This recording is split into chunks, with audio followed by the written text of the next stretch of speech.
kan lenga khovel hi kan ngai to lo kir zai re kan rel to lo chu na leng ta chua then na thu an soi ngai lo mangai tu le mangai te an in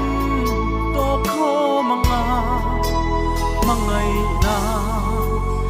inan le za to anga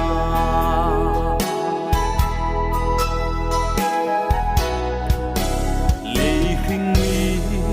ni to lovin fan mi te kan ni to zo tu na zong khwal jin kan ni van ram kan ta ani si chu na leng ta chua khen na thu an soi ngai lo mangai tu le mangai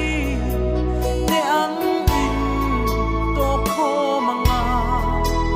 mangai na inan le za to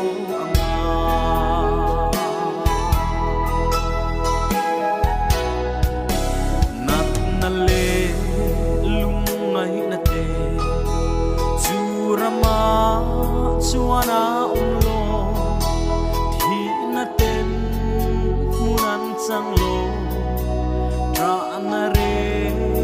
a to lo chu na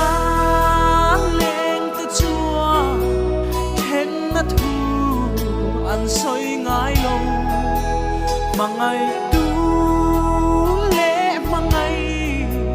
te ang mangai na inan le za to na